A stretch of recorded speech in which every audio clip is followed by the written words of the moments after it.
Tere kõigile, Hõbekunn siin ja tänases osas vaatame siis Eestis käibel olnud paberrahasi.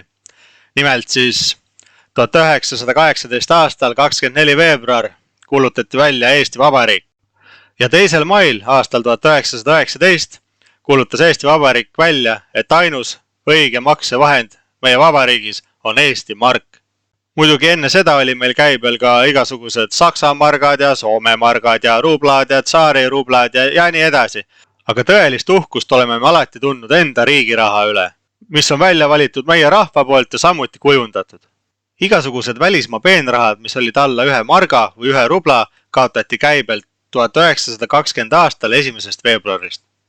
Kuna võib-olla paljud tänapäeva noored pole isegi Eesti krooni näinud, siis mainin teile igaks juhuks ära, et 100 penni võrdus 1 margaga. Ühesõnaga, võtke omale mugav asend sisse ja hakkame vaatama, milliseid rahasi oleme me Eestimaal kunagi kasutanud.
aasta maikuus lõpetati marga ja penni kasutamine Eesti Vabariigis. 1. jaanuar 1928 aastal võeti kasutusele Eesti kroon. 1 Eesti kroon jagunes 100 sendiks. Ning nüüd vaatamegi, millised kroonid meil olid kasutusel Eesti Vabariigis sellel perioodil.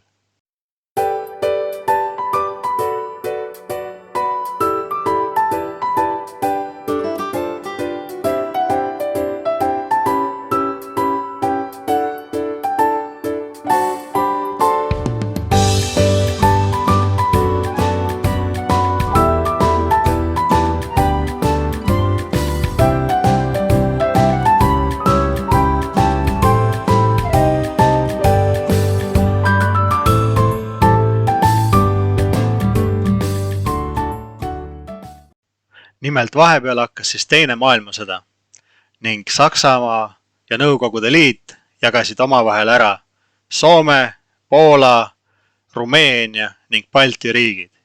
Ning sellel ajal põhimõtteliselt kasutati Saksa penne ja markasi ning Venemaa rublasi.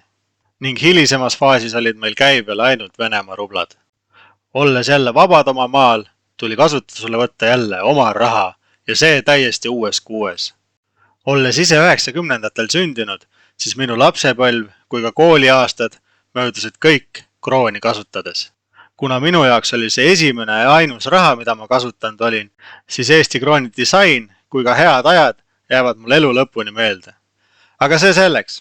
Nüüd vaatamegi, millised kroonid meil siis kasutusel olid. Siinkohal pean ka ära mainima selle, et nende kroonide tiraaži mul ei õnnestunud leida ning see jääb minu jaoks saladuseks.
No nii, oledki jõudnud video lõppu.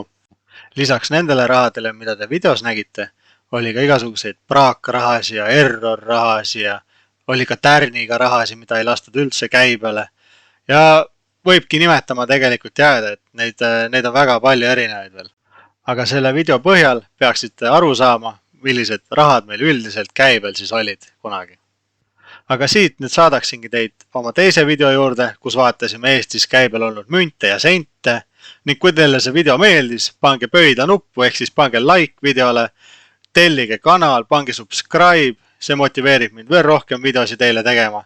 Ja siin oli Hõbekunn, näeme järgmises videos, olge tublid!